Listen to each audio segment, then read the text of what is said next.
আসসালামু আলাইকুম বন্ধুরা, সবাই কেমন আছেন? আশা করি আল্লাহর রহমতে ভালো আছেন।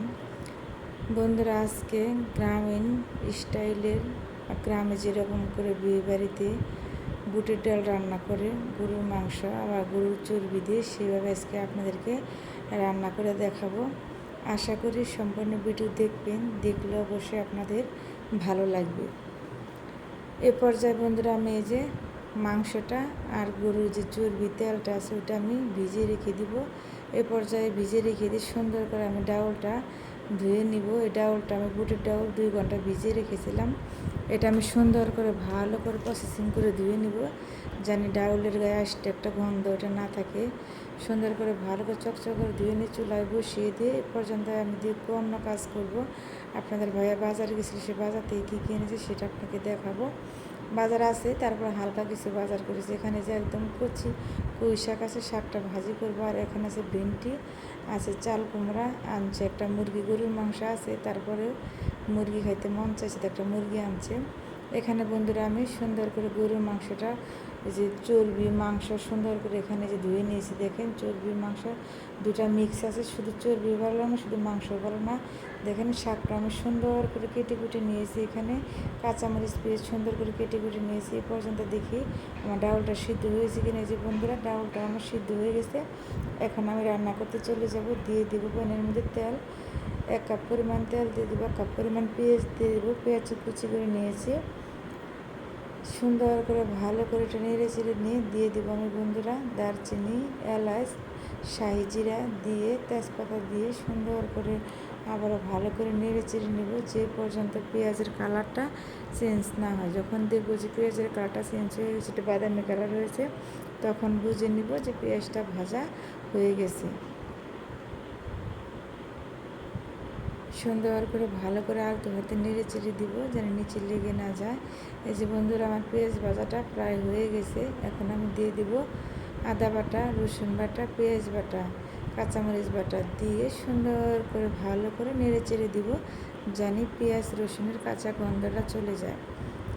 এই যে বন্ধুরা, এ পর্যায়ে আমি এখন দিয়ে দিব হলুদের গুঁড়াটা, দিয়ে দেবো বন্ধুরা আমি মরিচের গুঁড়া, দিয়ে দেবো বন্ধুরা আমি ধনের গুঁড়া দিয়ে সুন্দর করে নেড়ে চেড়ে দিব। ভালো করে মশলাটা কষিয়ে নিতে হবে, যাতে করে বুটের ডাউল মশলা যত কষানি ভালো হবে বন্ধুরা, খেতে তত টেস্ট হবে। আমি ঢাকনাতে ঢেকে রেখে 10 মিনিটের জন্য মশলা কষানোর জন্য। যখন দেখবো তেলটা ছেড়ে আসছে ভিতর থেকে, উপরে তেলটা চপচপ করতেছে, ভিতরে একটা স্মেল সুগারান হচ্ছে, তখন বুঝে নিব মশলাটা কষানো আমার হয়ে গেছে বন্ধুরা। এই যে দেখেন কত সুন্দর কালার হয়েছে মশলাটা। এখন আমি এই পর্যায়ে এই যে মাংসটা যে কেটে কুটে রেখেছিলাম সুন্দর করে ধুয়ে, ওই মাংসটা আমি এখন দিয়ে দিব। মাংসটা দিয়ে সুন্দর করে ভালো করে নেড়ে চেড়ে প্রসেসিং করে নিব। যখন দেখব যে একদম ভিতরে ঢুকে গেছে মাংসের ভিতরে, তেলের ভিতরে, তখন বুঝে নিব যে নাড়া হয়ে গেছে। এখন আমি ঢাকনাতে ডেকে রেখে 10 মিনিটের জন্য। এই যে বন্ধুরা, বলকটা উঠে গেছে। আবার আমি সুন্দর করে ভালো করে নেড়ে চেড়ে কষিয়ে নেব।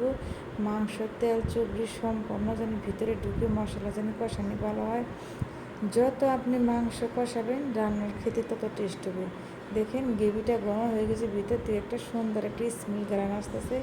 গ্রানে যেন মানে বাসাটা মানে রান্নাঘরটা যেন একদম সুগারানে ভরে গেল, এত একটা সুন্দর সুগারান বেরোচ্ছে বন্ধুরা। এরপর যে আমি ডাউলটা সিদ্ধ করে রেখে দিয়েছিলাম, যে সেই ডাউলটা এখন আমি ঢেলে দিব, দিয়ে সুন্দর করে এটাকে ভালো করে আমি নেড়ে চেড়ে দিব। আবারও একটু সময় নিয়ে বুটের ডাউল রান্না করতে হয়, তাহলে সেই রান্না খেতে বেশি টেস্ট হয়। দেখেন বন্ধুরা, কি সুন্দর কালার হয়েছে, একদম একদম সুন্দর একটা কালার বন্ধুরা, দেখে কত সুন্দর লোভনীয় লাগতেছে। আমি আবার বন্ধুরা ঢাকনাতে ডেকে রেখে দিই 10 মিনিটের জন্য। 10 মিনিট পর আমি দেখবো আমার বলকটা উঠে গেছে। দেখবো সুন্দর করে আবার আমি ভালো করে নেড়ে চেড়ে দিয়ে এটাকে আমি বন্ধুরা বেশি সোয়া দেবো না, বেশি ঝোল রাখবো না, একদম একটু মানে টকবক টকবক গ্রেভিটা হালকা ঘন থাকবে। মানে দেখেন বন্ধুরা, আমার তেল আর মাংসটাই বেশি ডাউলের সাথে। এরকম করে ডাউল অথবা চর্বি দিয়ে অথবা তেল দিয়ে রান্না করে বুটের ডাল খেয়ে দেখবেন, এটা রুটি পরোটা সব কিছুর সাথে খাওয়া যায়, খুবই একটা টেস্টি রান্না বন্ধুরা। এখন আমি যে মশলাটা দিয়ে দেবো, সব ধরনের মশলা আমি গুঁড়া করে নিয়েছিলাম, সেটা আমি লাস্টের দিকে দিয়ে দিই রান্নার শেষে। এটা দিলে কী হয়, রান্নার টেস্টটা দ্বিগুণ বেড়ে যায়। এই যে আমার রান্নাটা বন্ধুরা প্রায় হয়ে গেছে, শেষের দিকে দেখেন কত সুন্দর হয়েছে, সুন্দর একটা গ্রান আসছে। বন্ধুরা এভাবে করে রান্না করে খেয়ে দেবেন, খুবই মজার একটা রান্না। বন্ধুরা এরকম করে রান্না করলে আপনি বিয়ে বাড়িতে ঠিক এরকম করে রান্না করে একটা সুন্দর একটা সুগারান বের হয় মশলাটা দেওয়ার পরে। বিয়ে বাড়ি যেরকম বুটের ডাল রান্না করে চর্বি দিয়ে, আমি তো শুধু চর্বি দিয়ে গরুর মাংস দিয়েছি, এটা রান্না আরও খেতে বেশি টেস্ট হয়েছে। বন্ধুরা আমার ভিডিওটা যদি আপনার কাছে ভালো লাগে লাইক কমেন্ট সাবস্ক্রাইব করে আমার পাশে থাকবেন। আল্লাহ হাফেজ।